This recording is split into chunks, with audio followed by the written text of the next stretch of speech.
नमस्कार, खबर दुनिया की में आप सभी का स्वागत है। मैं हूं नीलम शर्मा।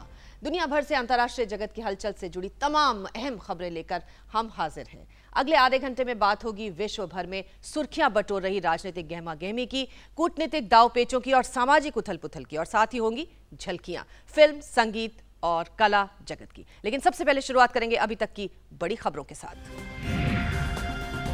अमेरिका के राष्ट्रपति बराक ओबामा ने हिरोशिमा की खामोश चीखों के बीच परमाणु स्मारक पर दी श्रद्धांजलि, लेकिन नहीं मांगी माफी। ओबामा परमाणु हमलों के 71 साल बाद हिरोशिमा पहुंचने वाले पहले अमेरिकी राष्ट्रपति। वियतनाम की ऐतिहासिक यात्रा के दौरान हटाए आधी सदी से भी ज्यादा समय से लगे प्रतिबंध।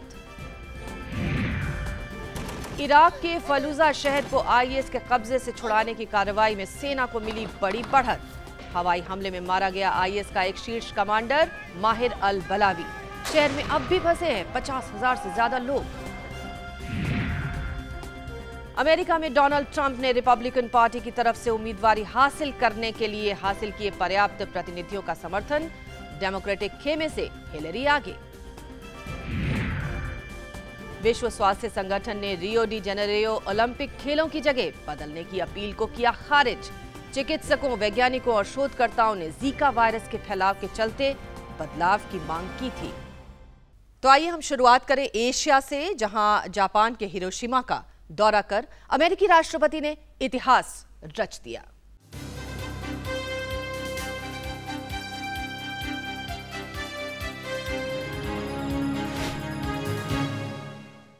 हिरोशिमा की तबाही के 7 दशक बाद पहली बार कोई अमेरिकी राष्ट्रपति उनके आंसू पोंछने घटनास्थल पर पहुंचा। बराक ओबामा ने 1,40,000 लोगों को श्रद्धांजलि दी, जिन्होंने इस बर्बर कांड में अपनी जान गंवा दी थी। ओबामा ने मेमोरियल पर फूल अर्पित करते हुए कहा, 71 वर्ष पहले आसमान से मौत गिरी थी और दुनिया बदल गई थी। ओबामा ने कहा कि बम ने यह दिखाया कि मानव जाति के पास स्वयं को नष्ट करने का एक जरिया है। हालांकि उन्होंने हमलों के लिए माफी नहीं मांगी। कम्युनिस्ट देश वियतनाम की 3 दिन की यात्रा पर गए अमेरिकी राष्ट्रपति बराक ओबामा ने सोमवार को हथियारों की बिक्री से संबंधित प्रतिबंध हटाने की घोषणा की। करीब आधी सदी से भी ज्यादा समय से वियतनाम पर लगे अमेरिकी प्रतिबंधों को हटाकर ओबामा ने रखी नए रिश्तों की बुनियाद। शरीर और दिल पर दिए गए जख्म अब भी बाकी हैं। अमेरिकी रसायनों से प्रदूषित हुए इंसान और जमीन पर निशान आज भी मौजूद हैं।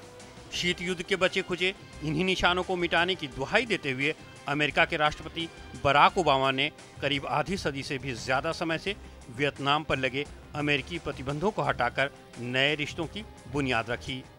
वियतनाम की 3 दिवसीय यात्रा पर गए ओबामा का ये कदम बेहद महत्वपूर्ण माना जा रहा है। दोनों देशों के बीच हुए युद्ध को पीछे छोड़ने के संकेत देते हुए ओबामा ने कहा कि इस समय दोनों पक्षों के बीच भरोसे और सहयोग का एक ऐसा स्तर आ चुका है जो साझे हितों और परस्पर सम्मान पर आधारित है। Nations are sovereign, and no matter how large or small a nation may be, its sovereignty should be respected. दुश्मन से दोस्त बने देश ने जब साझे हितों का हवाला दिया तो वियतनाम ने भी गर्मजोशी दिखाई। राष्ट्रपति त्रांग दाई क्वांग ने देश में और अमेरिकी निवेश का आह्वान किया। जाहिर है दोनों के साझा हित दक्षिण चीन सागर में मिलते हैं, जहां दोनों चीन को चुनौती देते हुए साथ खड़े दिखते हैं।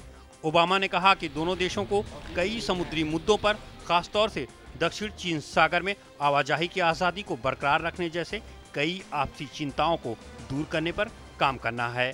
हालांकि ओबामा ने साफ किया कि अमेरिका क्षेत्रीय सीमा विवादों में पक्ष नहीं लेता, लेकिन वो अंतर्राष्ट्रीय नियमों के अनुसार किसी कूटनीतिक समाधान के पक्ष में है। युद्ध के बाद से वियतनाम का दौरा करने वाले ओबामा तीसरे अमेरिकी राष्ट्रपति हैं। वक्त के साथ दोनों देशों के बीच रिश्तों में सुधार तो जरूर हुए, लेकिन वियतनाम को ऐसी रियायत कभी नहीं मिली। अमेरिका को मालूम है कि दक्षिणी चीन सागर में चीन पर नकेल लगाने के लिए वियतनाम की अहम भूमिका हो सकती है। ऐसे में प्रतिबंधों का हटना वियतनाम के लिए मनोवैज्ञानिक बढ़त होगी। दुनिया की 7 औद्योगिक महाशक्तियों के समूह G7 ने वैश्विक विकास की धीमी रफ्तार पर चिंता जताई है।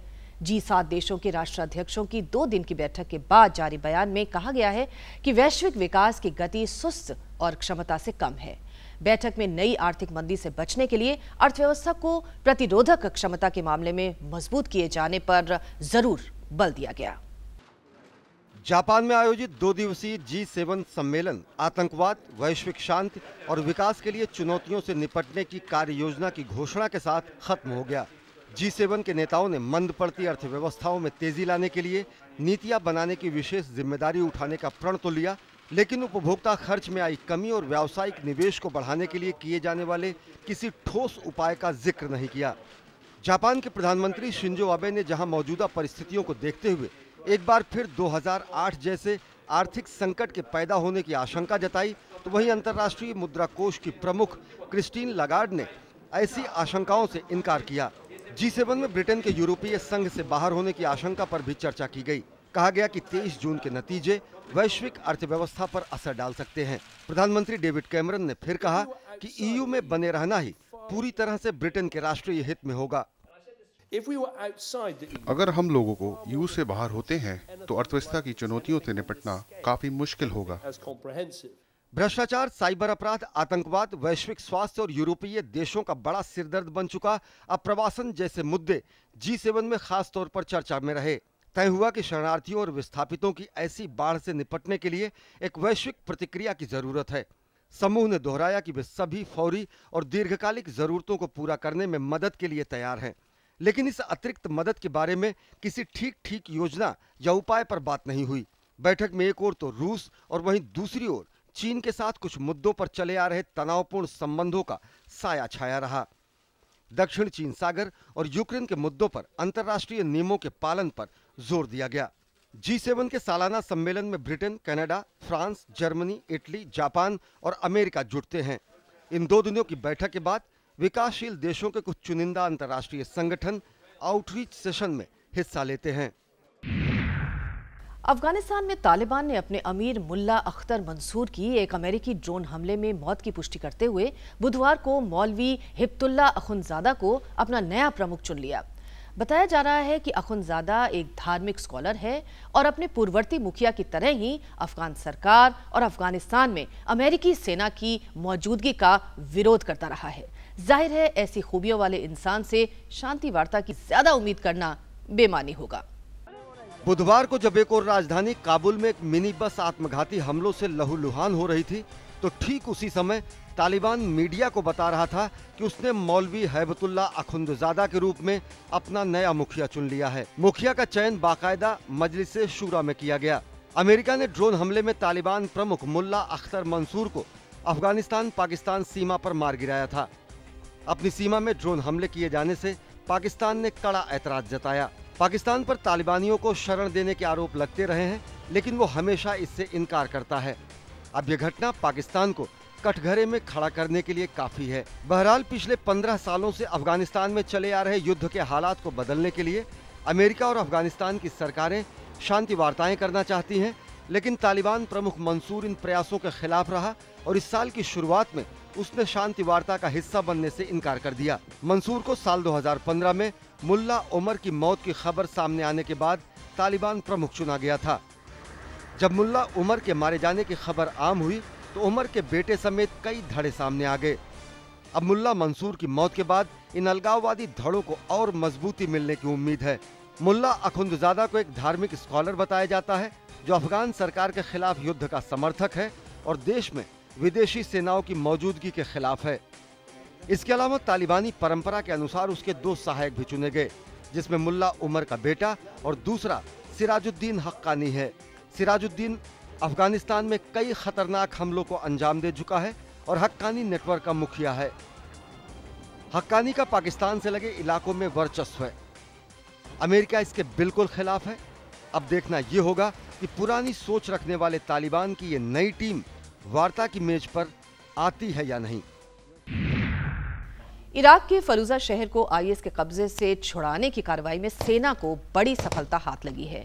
सेना तेजी से आगे की तरफ बढ़ रही है। इस बीच आईएस का एक शीर्ष कमांडर माहिल अल बलावी भी हवाई हमले में मारा गया है।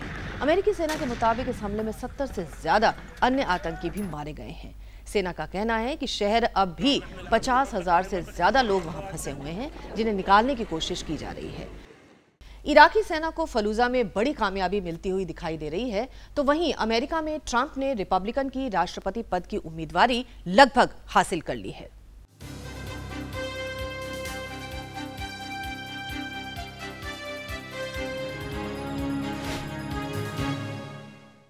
अमेरिका के राष्ट्रपति चुनाव में डोनाल्ड ट्रंप का रिपब्लिकन उम्मीदवार बनना अब लगभग तय हो गया है। गुरुवार को वो उस मैजिक नंबर तक पहुंच गए जो आधिकारिक उम्मीदवार बनने के लिए जरूरी है। हालांकि रिपब्लिकन पार्टी जून में इसका ऐलान करेगी। उधर डेमोक्रेटिक खेमे में हिलेरी क्लिंटन अब भी आगे चल रही हैं, लेकिन बर्नी सैंडर्स हार मानने को तैयार नहीं है।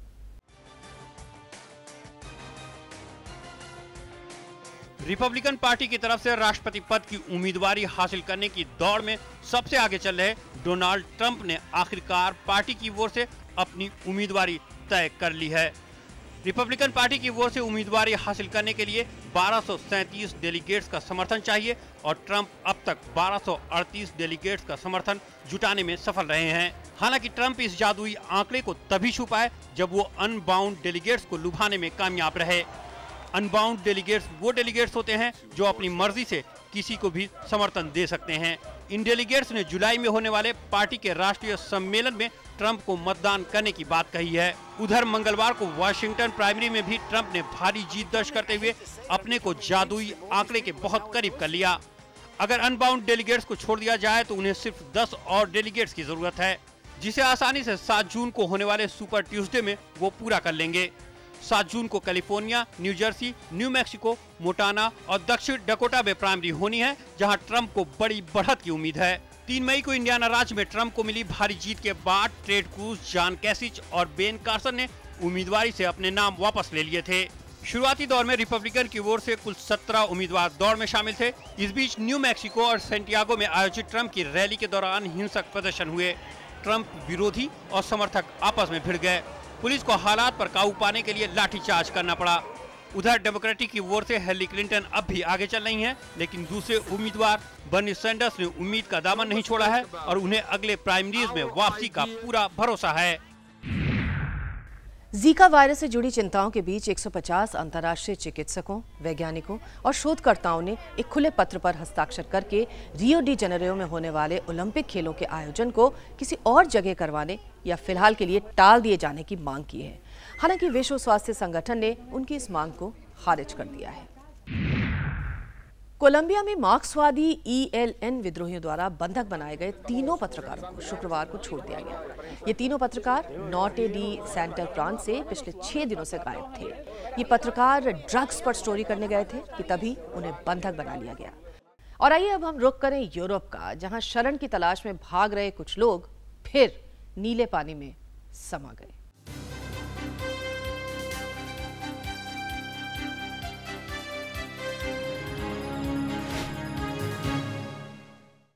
अपनी मिट्टी और रिश्ते छोड़कर वो यूरोप की तरफ भागे थे।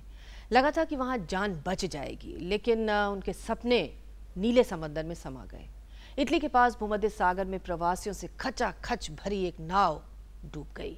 नाव में सवार 562 लोगों को बचा लिया गया है, लेकिन कई लोगों की मौत हो गई। ऑस्ट्रिया के राष्ट्रपति चुनाव में ग्रीन पार्टी के अलेक्जेंडर फॉन डे बेलेन 50.3% मत पाकर विजयी हुए। पहली बार चुनाव के अंतिम दौर में मुख्यधारा की पार्टी का कोई उम्मीदवार नहीं था। मतपत्रों की गिनती पूरी हो चुकी थी, फिर भी तय नहीं था कि ऑस्ट्रिया का राष्ट्रपति कौन बनेगा। दोनों ही उम्मीदवारों उग्र दक्षिणपंथी नॉर्बर्ट होफर और स्वतंत्र उम्मीदवार अलेक्जेंडर फॉन डे बेलेन को 50-50% मत हासिल हुए थे। पोस्टल मत खुले तो वोटों के प्रतिशत में थोड़ा बदलाव आया। अलेक्जेंडर फॉन डे बेलेन 50.3% मत हासिल कर देश के राष्ट्रपति बन गए। होफर को 49.7% मतों से ही संतुष्ट होना पड़ा। बहरहाल ऑस्ट्रिया को तो राष्ट्रपति मिल गया, लेकिन चुनाव की पूरी प्रक्रिया ने बता दिया कि देश नई राह पर चल निकला है। चुनाव ने साबित कर दिया कि ऑस्ट्रिया का पारंपरिक राजनीतिक केंद्र ध्वस्त हो चुका है। ये पहला मौका था जब 1945 से देश में सत्ता पर राज करने वाली मुख्यधारा की पार्टी का कोई उम्मीदवार चुनाव के अंतिम दौर में नहीं था। फ्रीडम पार्टी का इतना बढ़िया प्रदर्शन बताता है कि यूरोप में उग्र दक्षिणपंथी विचारधारा तेजी से परवान चढ़ रही है। हालांकि ऑस्ट्रिया में फ्रीडम पार्टी की जड़ें काफी पुरानी हैं। इसकी स्थापना द्वितीय विश्व युद्ध के दौरान हुई थी और जर्मन बोलने वाले इसके ज्यादा करीब माने जाते हैं। पिछले 1 साल में शरणार्थी संकट ने उग्र दक्षिणपंथी को और हवा दी है। जर्मनी और फ्रांस सहित कई देशों में विदेशी विरोधी पार्टियों के लिए समर्थन बढ़ा है और द्वितीय विश्व युद्ध के बाद अनुदारवादी और वामपंथी धड़ों में बंटी मुख्यधारा की पार्टियों का जनाधार लगातार घटता जा रहा है। ऑस्ट्रिया में राष्ट्रपति का पद यूं तो समारोही है, लेकिन उसका चुनाव सीधे मतदाता द्वारा किया जाता है और ताजा चुनावों में मतदाताओं ने अपना गुस्सा खुलकर दिखाया है। ऑस्ट्रिया के चुनाव नतीजे वामपंथियों और उदारवादियों के लिए चिंता पैदा करने वाले हैं। दोनों का मानना है कि ये सभी लोकतांत्रिक ताकतों को चेतावनी है, जिसका मिलजुल कर विदेशी विरोध और असहिष्णुता का मुकाबला करना होगा।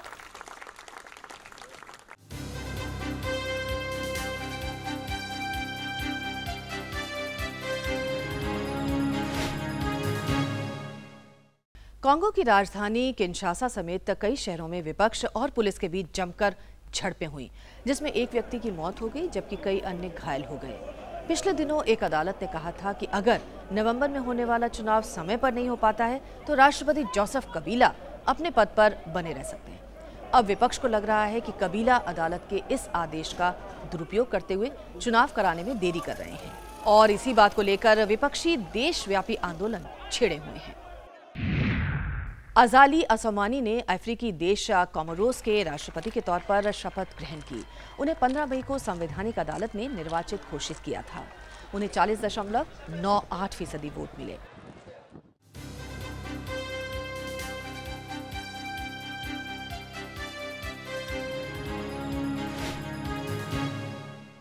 और आइए अब बात करें एक ऐसी लड़की की जो तैराकी की दुनिया में अपना अलग मकाम बनाना चाहती है, लेकिन अफसोस कि वो ऐसे मुल्क से है जहां प्रतिभा को परवान चढ़ाना तो दूर की बात, जिंदगी जीना भी मुश्किल है। सीरिया की रोज रोज की जंग से तंग आकर एक दिन उस लड़की ने अपनी माटी को अलविदा कहकर नीले पानी के रास्ते वो एक नई मंजिल की तलाश में चल पड़ी। किस्मत ने यहां भी उसका इम्तिहान लिया और नाव पानी में डूबने लगी। अपने सपनों की लौ को बुझता देख युसरा मार्दीनी मर्दाना बनकर पानी में कूद पड़ी और जो किया वो अब एक मिसाल है। सपना था लहरों को काबू करना, उसे चीरते हुए नए कीर्तिमान स्थापित करना। इसके लिए तैराकी जरूरी थी, लिहाजा सपनों को पंख लगाने के लिए युद्धग्रस्त सीरिया की युसरा मार्दीनी ने तैराकी की बारीकियों को सीखना शुरू कर दिया।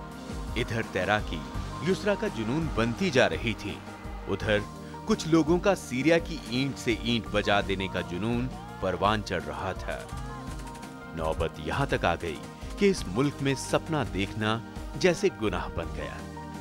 कितनी ही प्रतिभाएं या तो गोली बारूद का शिकार हो गई या मुल्क छोड़कर दूसरे शहरों में पनाह ले ली। युसरा का दर्द भी उनसे अलग न था। जिस स्विमिंग पूल में वो अभ्यास करती थी, अक्सर वो बारूदों से भर जाता था। बारूद की दुर्गंध निकट भविष्य में बड़े हादसे की ओर इशारा करती थी। एक दिन दूसरों की ही तरह उन्होंने भी अपनी बहन के साथ मुल्क छोड़ने का फैसला कर लिया। लेकिन लगता नहीं जाबाजों की राह इतनी आसान होती है। समुद्र के रास्ते लेबनान होते हुए तुर्की जाने के लिए नाव पर वो सवार हुई। कुछ दूर चलने के बाद नाव बीच समुद्र में हिचकोले खाने लगी।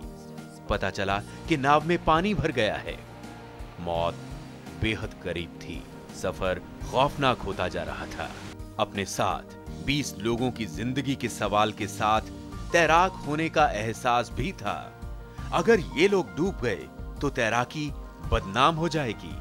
लिहाजा पानी से पैदा हुई इस मुसीबत को मात देने के लिए अपने 2 साथियों के साथ वो पानी में कूद पड़ी।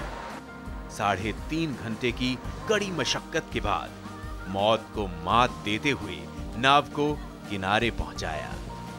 नए हौसले और जज्बे के साथ तुर्की की सरजमी पर कदम रखा।